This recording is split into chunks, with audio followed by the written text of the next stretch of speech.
Uy! Tignan mo, oh. Ito din, oh. Meron dito. Bagay ba? Oo naman, oh. Bagay sa'yo. Bagay din sa akin, di ba? Alam mo ba, pangarap ko di makatapos ang pag-aaral, no? Gaya ng mga batang nag-aaral dyan. Gustong-gusto kong mag-aral, eh. Kaya lang, wala namang pakialam sa akin yung magulang ko, eh. Pinababayaan nga lang ako dyan sa kalye. At namumulot pa ako ng basura. Ang sarap siguro magsuot ng ganito. Ako din naman, gusto ko rin makatapos ang pag-aaral.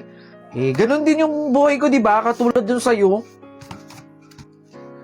Wala namang imposible kung mangangarap tayo, eh. Balang araw, gagraduate din ako, no? Tara! Diyan ka lang, anak, ha? May kukunin lang ako. Baka po pwede ako makalimos sa inyo. Nagugutom na po kasi ako, eh. Pangkain ko lang po, Ale. Ay, nako. Wala akong ibibigay sa'yo. Ang laki-laki na katawan mo, at malakas ka pa para magtrabaho. Magtrabaho ka nga. O yan, anak. Tignan mo siya. Gusto mo ba maging ganyan kapag hindi ka nag-aral lang mabuti? Kung hindi ka makakatapos ng pag-aaral, ganyan ang mangyayari sa'yo. Magiging pulubi ka katulad niya. Gusto mo yung ganyan? Kaya mag-aral kang mabuti, anak. Huwag mo siyang tutularan, ha? Doon ka na. Pasensya na po. Mami, tara na po. Baka kakilala niyo pa po ito. Pasensya na pero wala akong nakita eh. Mare, tigilan na natin to. Wala nang nakakilala sa anak mo. Dahil yung picture na to, baby pa siya. Matagal na ang panahon na yun. Maaaring lumaki na siya. Marami na nagbago sa kanya. Kailangan gumahanap yung anak ko. Alam ko, naiintindihan mo ko. Nanay ka din. Nangungulila ako sa isang anak kong matagal lang nawawala. Eh, ano pa bang magagawa ko? Nanay ka. At talagang hahanap-hanapin mo yung presensya ng anak mo. Dito ako. Dito ako. Baka nakita nyo lang po ito. Ate, baka po pwede akong makahingi ng pangkain sa inyo. Nagugutom lang po talaga ako. Kanina pa po kasi ako nanlilimos pero wala po nagbibigay eh. At nandidiri po sila sa akin. Maawa na po kayo sa akin, ate. Teka, di ba ang sabi ni Mare, mahinunal yung anak niya? Mare! Mare! Nandito siya! Nasaan na? Bata! Bata! Hoy, bata! Huwag mong tamaan yung mga halaman ko dyan! Nay, easy po. Hindi ko po ginagalaw yung halaman ninyo. Yung basurahan lang po ninyo. Teka lang. Hindi ka dinadalaw ng mga anak mo, no? Oo. Hindi ako dinadalaw ng mga anak ko. Paano mo nalaman yon? Kitang-kita sa mukha mo, Nay. Paano ka dadalawin ng mga anak mo? Ubod ka ng kasungitan. May suggestion ako sa'yo, Nay. Bakit kaya hindi mo sila papuntahin dito? Kahit anong gawin ko, hindi yun pupunta. Hindi naman siguro. Baka busy lang sila. Mahal ka naman ng mga anak mo. Ano nangyari kay Mama? Ma! Oh, ang mga anak ko nandito na pala. Ano to, Ma? Ma, alam niyo naman pong nasa konti si Althea eh, yung anak ko. Hindi niyo ba na-miss yung pagkain? Ang dami ko pong trabaho. Kailangan ko pong tapusin yun. Sinabi po ninyong may emergency, kaya po iniwanan ko yung mag-ina ko doon. Ano po ba kailangan ninyo? Pera? Oh, ito po. Oh. O, Nay, mababaon na lang ako niyan, tapos dadali ko sa contest, ha? Alis na po ako. Sabi ko sa iyo, eh, hindi ako mahal ng mga anak ko. Saglit, hahabulin ko sila. Hoy, anong gagawin mo? Saan ka pupunta? Ma! Ma! Oh, bakit kayo bumalik? Sorry po. Pero bakit hindi niyo po agad sinabi sa amin? Dapat noon pa lang sinabi mo na sa amin yung kalagayan mo. Sana po naagapan natin.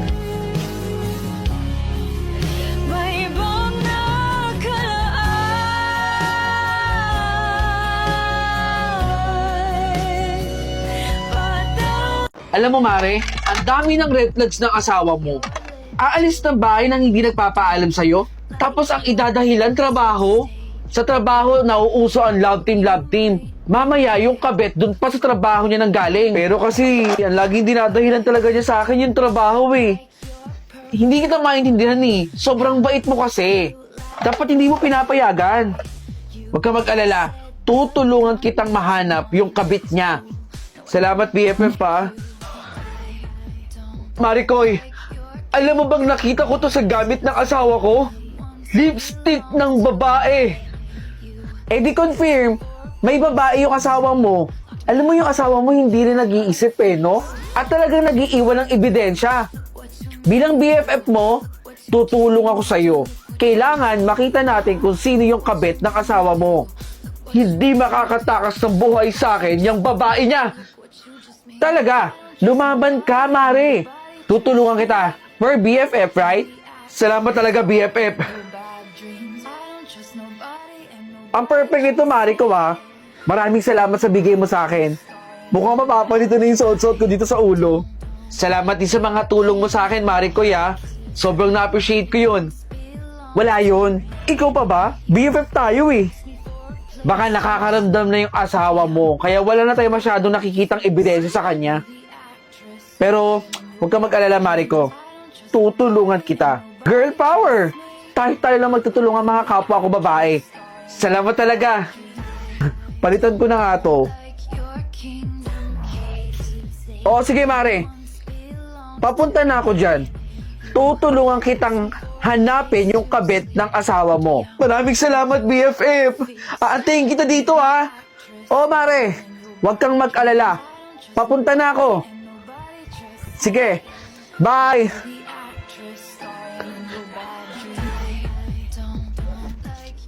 Maricoy!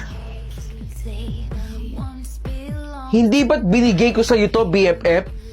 Bakit naiwan sa gamit ng asawa ko? Ang galing mo! Ikaw pala ang kabet!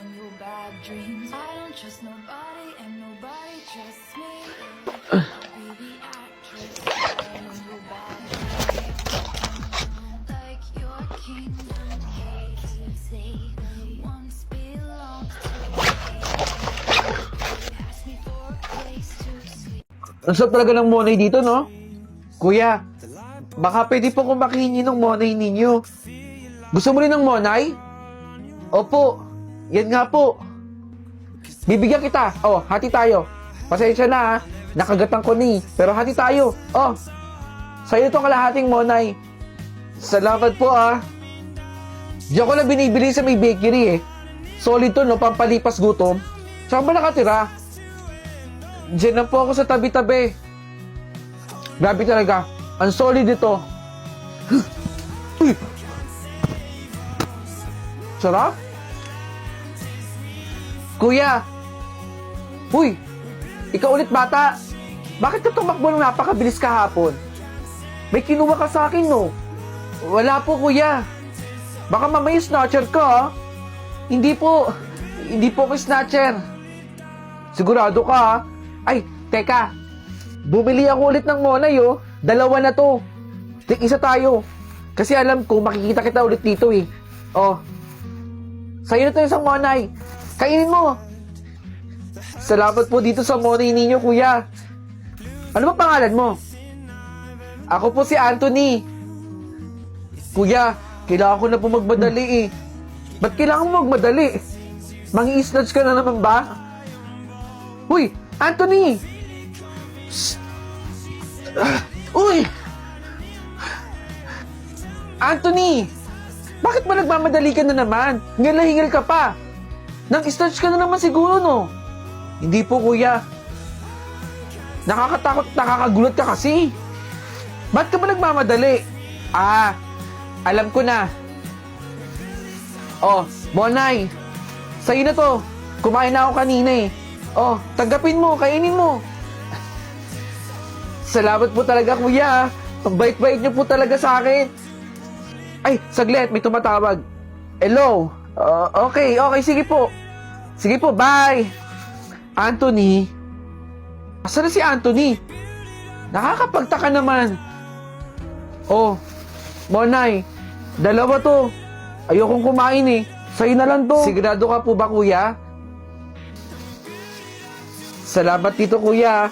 Ano ba kasi nangyayari sa'yo, Anthony? Nangi-stretch ka ba talaga? Nakakatampo ka lang, Anthony. Masundan nga. Oh, kainin mo na, ma. Anthony! Ibig sabihin, hindi ka masamang tao? Kaya yung money na binibigay ko sa'yo, pinapakain mo sa nanay mong may sakit? Ma, oh, binigyan ako ng isang money ni kuya kanina. Oh, hati na tayo. Pampalipas gutom lang to, may. Salamat, anak.